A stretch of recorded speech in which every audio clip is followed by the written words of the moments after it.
Olha, recentemente uma pesquisa sobre a taxa de desocupação no DF apontou que entre os que mais trabalham estão os negros. Mais da metade, 53,8%, são pretos ou pardos.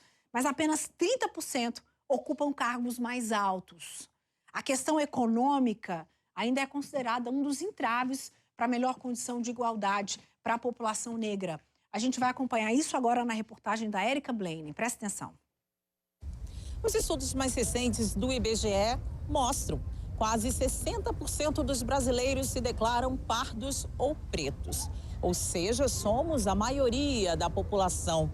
Mas eu te convido a fazer uma pequena reflexão. Olhe ao seu redor.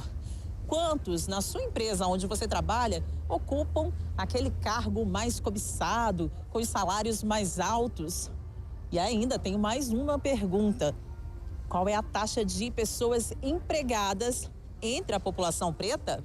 Segundo o IBGE, a taxa de desocupação era de 11,3% para brancos no ano passado, 16,5% entre a população preta e 16,2% entre a parda. Entre os que trabalham, mais da metade, 53,8%, são pretos e pardos. Mais desses, apenas 30% ocupam os cargos mais altos. E tem mais discrepância. Mais de 75% dos brancos recebem melhores salários que os negros. Enquanto os brancos ganham em média mais de R$3 mil, os pretos recebem menos de R$2 mil. Os índices do DF também reproduzem essas desvantagens. Dos brasilienses que trabalham na informalidade, por exemplo, a minoria é branca, 28%. A maioria, preta, 32,2%, e parda, 32,6%. A pesquisa foi feita a partir de um cruzamento de dados extraídos de mais de 12 pessoas do próprio IBGE. O estudo, intitulado Desigualdades Sociais por Cor ou Raça no Brasil, foi divulgado este mês, em que a sociedade procura se conscientizar das questões que envolvem a população preta. A análise das linhas de pobreza monetária propostas pelo Banco Mundial reforçam um quadro de maior vulnerabilidade da população preto-parda, que apresentou percentuais de pobres, de pessoas pobres, superior ao verificado na população de cor branca. A Thaís é formada em Direito e Ciências Políticas da Universidade de Brasília. Ela considera que um dos entraves para que a população negra lute por espaços em melhor condição de igualdade ainda é a questão econômica. A gente lida com precariedade às vezes no ensino, de às vezes faltarem professores, de ter que conciliar trabalho e estudo, e aí eu tenho que dividir o meu tempo. Enquanto a gente tem algumas pessoas totalmente focadas, para poder estudar no ensino, estudar para as provas, para adentrar no ensino superior, outras pessoas estão tendo que lidar com outras demandas, às vezes muito mais adultas para a sua idade. Esta bióloga, professora e modelo diz que conseguiu melhorar a situação socioeconômica por meio do incentivo que recebeu para estudar. Fiz o Enem em 2003 e em 2004 eu consegui uma bolsa de 100% numa faculdade particular.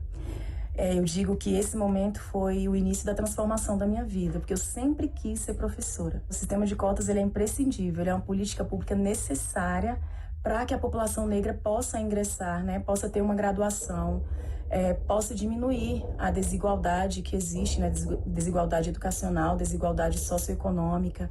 Então a gente precisa de oportunidade. Para este sociólogo, é necessário analisar 3 aspectos para entender a desigualdade: a história, a educação e a persistente discriminação no mercado de trabalho.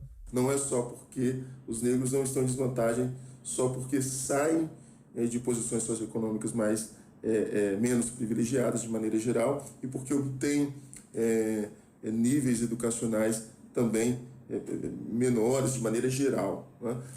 As pessoas negras também são discriminadas no mercado de trabalho e a gente consegue identificar isso quantitativamente. O Alisson vai na contramão das estatísticas. Nunca ficou desempregado e recentemente foi chamado para trabalhar como gestor de orçamento público em um ministério.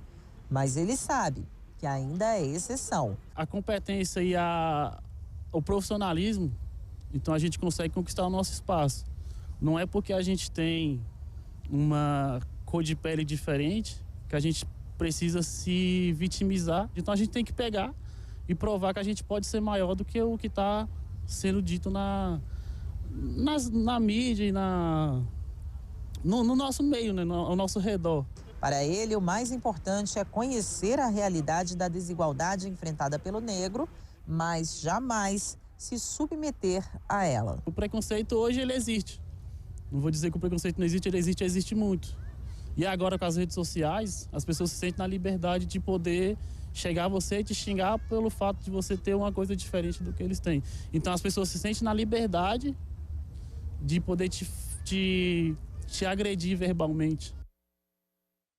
É por isso que a gente precisa conhecer a realidade para mudar. A gente está percebendo que tem acontecido uma mudança social, mas ela é muito devagar. Para uma pessoa negra, esse tempo demora muito mais. Se você for parar para pensar quantos chefes, diretores de empresa negros você já teve, quantos diretores de escola negros você já viu, quantas autoridades negras você conhece. Por isso que existe algo chamado reparação histórica, as cotas estão no meio disso. Você abrir oportunidades para as pessoas que durante séculos tiveram menos chances. E o que é pior, foram tiradas do páreo. Ficaram lá no final da fila e agora tem que correr muito mais para conseguir a mesma oportunidade. Então abra as portas, abra as portas. Existem muitas pessoas competentes e não é a cor da pele delas que vai determinar isso. Gere emprego e traga oportunidades para todas as pessoas.